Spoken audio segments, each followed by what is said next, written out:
Le nom de Jules Aupert est avant tout lié au site de Khorsabad et de Babylone, en raison de sa participation de 1851 à 1854 à l'expédition scientifique en Mésopotamie dirigée par Fulgence Fresnel, dont nous a parlé tout à l'heure Nicole Chevalier. Et pourtant, les tablettes de Ninive ont joué un grand rôle dans ces travaux de déchiffrement de l'assyrien, et c'est ce que je voudrais étudier maintenant. Je vous propose d'examiner tour à tour sa mission scientifique en Angleterre de 1855, qui vient déjà d'être évoquée par Kevin Cathcart, et l'usage qu'il fit des photos de Roger Fenton à partir de 1857.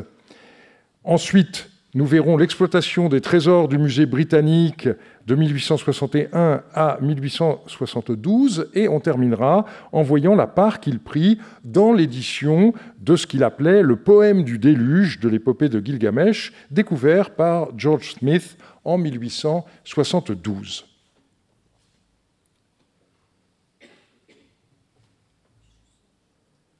Moins d'un an après son retour en France en juillet 1854, Aupert se rendit à Londres pour étudier les tablettes qui venaient d'être rapportées de Ninive. Sa mission, effectuée à partir de la mi-juin 1855 au musée britannique, se révéla essentielle pour la suite de ses travaux et il en rendit compte au ministre à son retour. Les tablettes découvertes à Ninive par Layard et ses successeurs furent transportées à Londres à partir de 1851, les dernières par Rawlinson lui-même en 1853.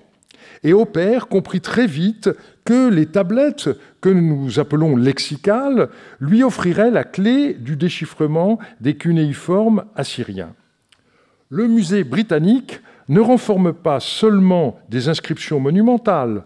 Monsieur Layard a trouvé beaucoup de documents formant des archives ninivites, écrits en très petits caractères sur des tablettes d'argile.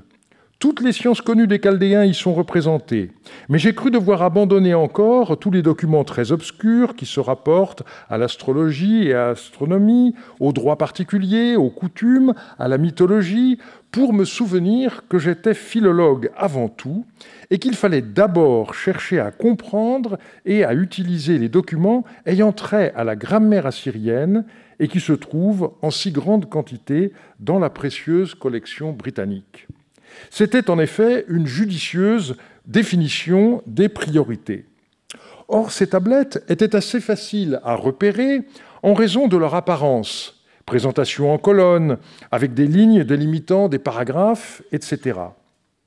Aupert indique par ailleurs avoir fait la copie d'une centaine de ces tablettes. À ma connaissance, il n'en a publié aucune, et jusqu'à présent, je n'ai pas réussi à savoir si elles étaient conservées quelque part. Si quelqu'un a des idées, je suis preneur. L'allusion par Aupert en 1858, dans le tome 2 de l'expédition scientifique en Mésopotamie, à des photographies, pourrait paraître étonnante pour le milieu du XIXe siècle. Pourtant, les 300 premières tablettes de la collection Kuyunjik, donc Ninive, ont effectivement été photographiées peu après leur arrivée au British Museum par Roger Fenton à partir de 1854, et ceux d'entre vous qui voudraient en savoir plus sont les bienvenus à l'exposition qui a ouvert à l'Institut des civilisations mardi dernier. Des albums furent transmis à un certain nombre de savants. Aupert en reçut 3 jeux. Dans plusieurs lettres inédites, dont j'ai eu connaissance grâce à John Taylor, adressées par Aupert à Samuel Birch, qui était le conservateur des antiquités assyriennes et égyptiennes du musée britannique, font allusion à cet envoi. Le 29 mai, Aupert indiquait avoir reçu 3 sets of photographs. Aupert en transmit un jeu à son employeur de l'époque, la Bibliothèque impériale. Il est conservé au département des manuscrits de la BNF. Un deuxième jeu lui fut remis à la bibliothèque de l'Institut où il se trouve encore. Et Aupert garda pour lui le 3e jeu. Celui-ci appartient à l'Institut catholique de Paris. Il a été légué par Louis de la Porte en 1936 et a été récemment numérisé. Vous pourrez le voir à l'exposition. On voit que grâce à ces photos, Aupert put réaliser des joints à distance. En effet, dans certains cas, C'est une fois revenu à Paris qu'il se rendit compte que des fragments appartenaient à la même tablette. Dans d'autres cas, il avait fait les raccords sur place, et l'un des plus importants qu'il réalisa, entre les fragments K39 et K153, lui permit de reconstituer un colophon d'Assurbanipal, ce qui le conduisit à mieux analyser la nature de la collection des tablettes exhumées à Ninive. Rawlinson avait mesuré dès 1853 l'importance, et pas seulement numérique, des tablettes trouvées à Kuyunjik par Layard, puis par Rassam. Mais c'est Hopper le premier qui comprit qu'à côté des documents d'archives, on avait affaire à une véritable bibliothèque formée à l'initiative du roi Assurbanipal, qu'il appelait alors Sardanapal V. C'est lui en effet qui déchiffra pour la première fois un colophon, en l'occurrence celui qui se trouvait sur cette tablette K39 plus K153, et il en donna une première traduction dans son rapport de 1856. En 1859, il lui consacra la fin du troisième et dernier livre de son ouvrage sous le titre « Signature de Sardanapal V au-dessous d'une tablette grammaticale ». Et il en procura une édition selon sa méthode de l'époque, avec une reproduction en cunéiforme imprimée, une translittération en caractère latin, une traduction en langue latine, ce qui est plus étonnant pour nous aujourd'hui, une traduction en français, et, également étonnant à nos yeux, une translittération en hébreu carré. Sa traduction était ainsi rédigée « Palais de Sardanapal, roi du monde, roi d'Assyrie, à qui le dieu Nebo et la déesse Tasmit ont donné des oreilles pour écouter et des yeux pour voir, ce qui est la base du gouvernement. Ils ont révélé au roi, mes prédécesseurs, les règles de cette écriture cunéiforme. Dans la piété envers Nebo, le dieu qui joint les caractères un à un, contrairement à leur valeur phonétique, je les ai écrites, je les ai signées et je les ai rangées, puis je les ai placées au milieu de mon palais pour l'instruction de mes sujets. » Vous pouvez vous rendre compte qu'Hopper n'avait pas tout rendu correctement, mais il avait compris l'essentiel. L'accès aux tablettes de Ninive du British Museum se révéla crucial pour faire avancer le déchiffrement d'Hopper. Il fournit lui-même, dans son rapport de 1856, un résumé en 9 points de ses principaux acquis à Londres. On peut le mesurer également en dépouillant les 2 publications les plus importantes qui suivirent son séjour à Londres, son volume d'études assyriennes paru en 1857 et le tome 2 de l'expédition scientifique en Mésopotamie, dont les 2 premiers livres sont parus en 1858 et le 3e en 1859.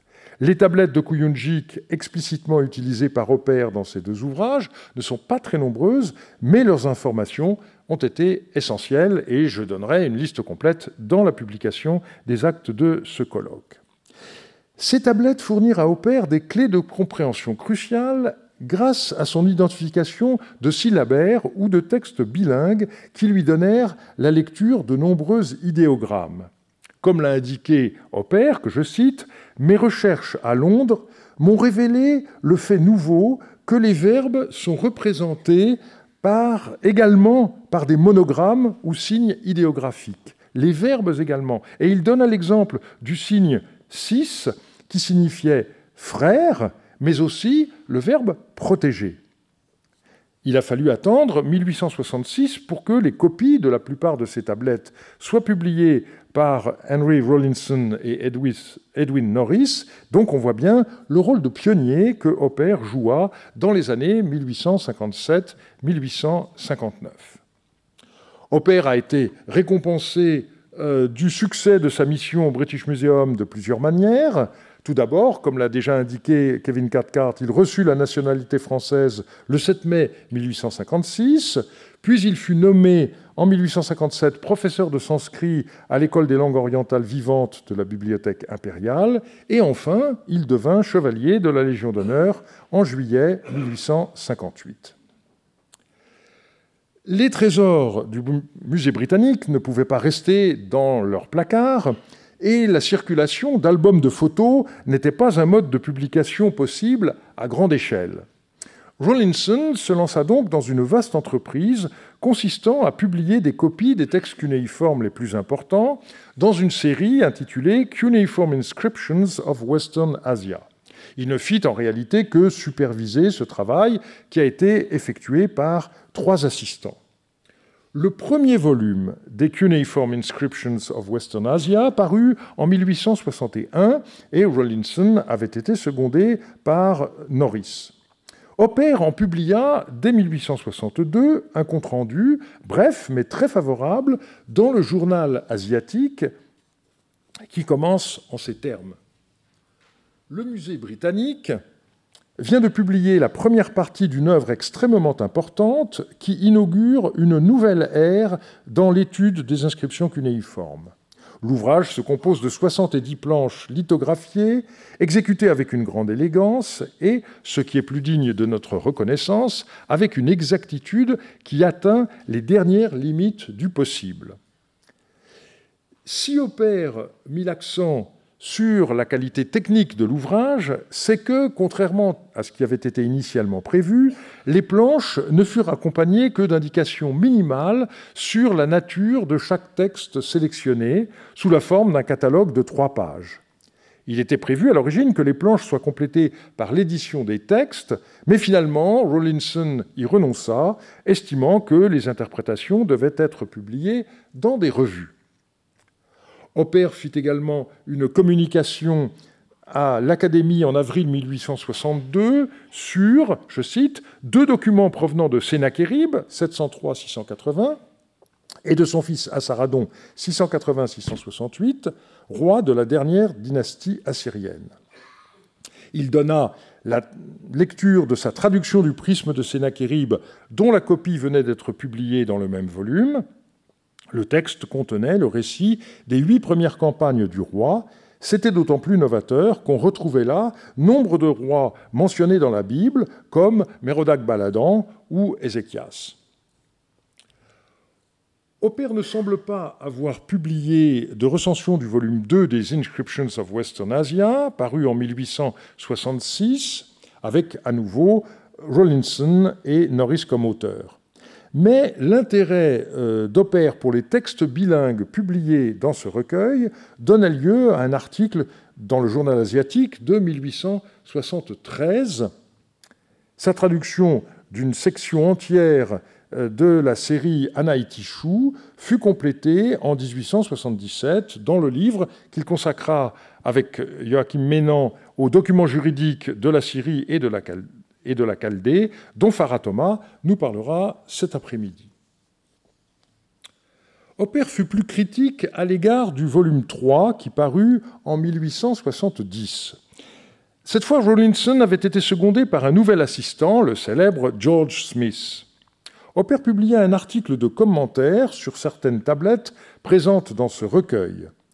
La première section porte sur une lettre de Mar-Ishtar à un roi assyrien, Assaradon, à propos d'une éclipse de lune.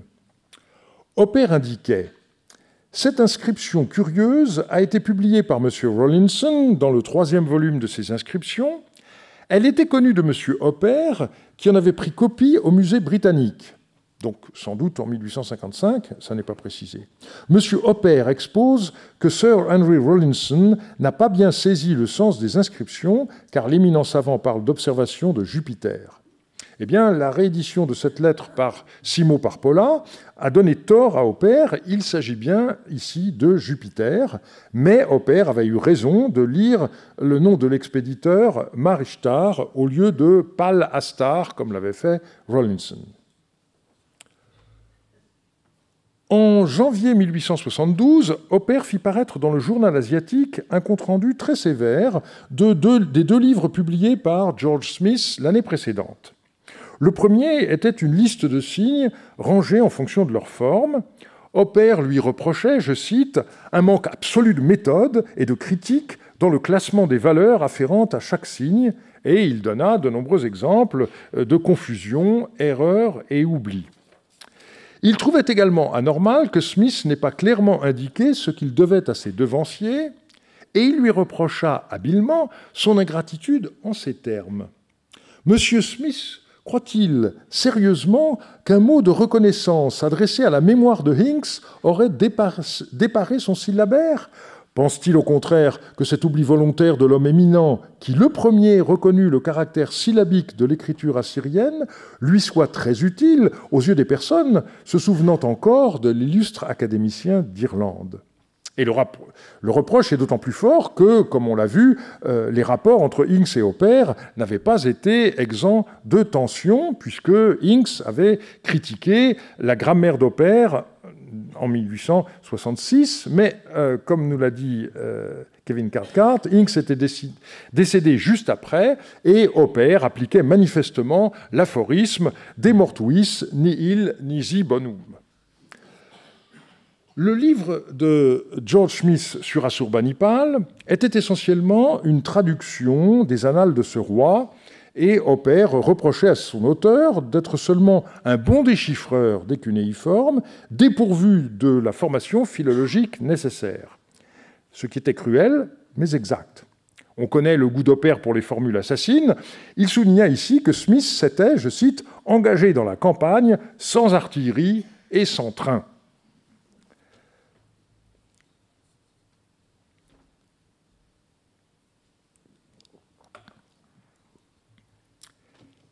Si Botta avait été envoyé fouiller Ninive, c'est bien en raison de l'importance de cette ville dans la Bible.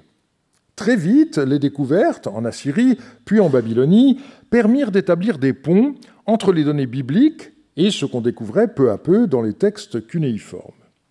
Une telle moisson conduisit Samuel Birch à fonder en 1870 la Society of Biblical Archaeology. 2 ans plus tard, en décembre 1872, ce fut devant les membres de cette société savante que George Smith exposa sa découverte, parmi les tablettes de Ninive, d'un récit du déluge, et on sait à quel point cette affaire fit du bruit. Selon Wallis Budge, Hopper aurait tenté d'empêcher Smith de publier sa découverte et aurait cherché à éditer lui-même le récit du déluge. Vu la gravité de l'accusation, il faut la peine de relire le récit de Budge. Rawlinson fit part de sa découverte à Hopper. Sa découverte, c'est celle de Smith. Hopper qui se rendit rapidement à Londres pour voir la tablette. Convaincu que l'inscription avait été lue correctement, il retourna à Paris et obtint une subvention du gouvernement français pour lui permettre de venir à Londres et de publier l'inscription. Arrivé à Londres en temps voulu, il demanda la tablette à Birch, qui ne la lui remit pas. Il s'adressa alors à Rawlinson, déclarant que le gouvernement français l'avait chargé de la publier et qu'il lui avait fourni les fonds nécessaires à cet effet. Lorsque Rawlinson s'opposa naturellement à ce que la découverte de Smith lui soit confiée pour publication, Hopper fit valoir que toutes les tablettes de Kuyunjik conservées au British Museum appartenaient au gouvernement français, car la Porte avait cédé le site aux Français en 1842 et que seuls les Français devaient les publier. Et Budge poursuit, Hopper rentra en France dépité et ne pardonna jamais à Smith de ne pas lui avoir remis ses copies pour qu'il les publie. Révéler cet épisode était tout sauf innocent de la part de Budge, puisque le but de son ouvrage était explicitement d'attribuer tout le mérite de la fondation de l'assyriologie à Rawlinson, Hincks et Hopper étant des quantités négligeables. Dans mon livre de 2022, Enquête de Ninive, j'ai résumé le récit de Budge sans le remettre en cause, et je pense aujourd'hui que j'ai eu tort. Ne s'agit-il pas en effet d'une invention pure et simple de Budge? Alors en posant cette question, je ne cherche nullement à blanchir la mémoire d'Hopper, mais à faire œuvre d'historien. Il se trouve en effet que Budge a été convaincu par Mogens Larsen de mensonge lorsqu'il a accusé Layard de ne pas avoir trouvé de tablette à Nimroud parce que Layard aurait cru avoir affaire à des tessons de céramique ornés et les aurait jetés. On peut également citer l'avis de Henry Sachs, qui a écrit « Aucune déclaration de Budge au sujet de Layard ne doit être acceptée sans un examen attentif ». Eh bien, c'est, je crois, ce qu'il faut faire aussi à propos de ce qu'il a écrit sur Oppert. En effet, il y a des détails qui laissent sceptiques. En particulier le fait que Oppert serait reparti à Paris, puis revenu avec un ordre de mission en bonne et due forme, de même que la mention des fonds spéciaux accordés pour l'opération. Plus encore, l'argument que la publication des tablettes de Ninive revenait de droit aux Français aurait dû apparaître bien auparavant sous la plume d'Oppert, or il n'en a jamais rien été. Si un tel incident avait réellement eu lieu, est-il concevable que la version du récit du déluge par George Smith ait été aussitôt traduite en français et publiée dans le journal officiel? Quelle époque! Et la communication que fit Oppert à la Société asiatique dès le 13 décembre 1872 ne comporte aucune revendication. Les critiques y sont de nature purement scientifique. Quoi qu'il en soit, la dureté d'Oppert à l'égard de George Smith, dont nous avons vu qu'elle est antérieure à la découverte du récit du déluge, ne s'atténua pas. Dans son cours du 27 décembre 1872, Oppert réserva une place de choix au récit du déluge et déplora que le texte cunéiforme ne soit pas encore disponible. Il souligna, comme il l'avait fait à la Société asiatique 2 semaines auparavant, que le mérite de la découverte de la bibliothèque d'Assurbanipal revenait à Austin Layard, apparemment sans un mot de revendication au titre de la préséance française sur le titre de Ninive, puisque Botta en a été de fait le premier fouilleur en décembre 1842. Dans la séance du 10 janvier 1873 de la Société asiatique, Oppert revint à l'assaut. Je cite, « Monsieur Oppert reprend la suite de ses observations critiques sur le texte assyrien du poème du déluge et combat sur plusieurs points les opinions de M. Smith sur ce texte épigraphique. M. Oppert se propose de publier plus tard le texte de cette tablette avec un commentaire. » Oppert obtint sans doute ensuite la copie de Smith. Devenu professeur au Collège de France, il consacra son enseignement en 1875-76 au poème assyrien du déluge. Mais c'est seulement en 1879 qu'il en publia une traduction. Oppert indiqua par la suite que sa traduction de 1879 avait été, je cite, « à la base de toutes celles qui ont été faites de ce document en Angleterre, en Allemagne et en France ». Et de fait, dans la réédition mise à jour du livre de George Smith, publié par Archibald Sayce en 1880, ce dernier indiqua explicitement avoir tenu compte des progrès effectués par Oppert. Celui-ci avait montré en particulier que le passage interprété par Smith comme relatant le péché originel, en parallèle avec le chapitre 3 de la Genèse, était un contresens pur et simple, et donc la mention « Fall of Man », la chute de l'homme, disparut du sous-titre lors de la réédition du travail de Smith de 1880.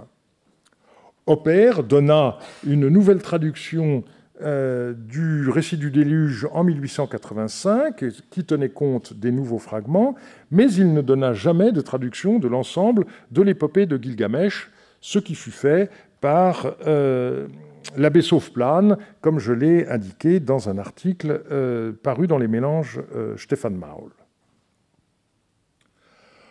On voit donc à quel point les tablettes de Ninive ont joué un rôle essentiel dans le déchiffrement du cunéiforme qu'Oppert qualifiait de anarien.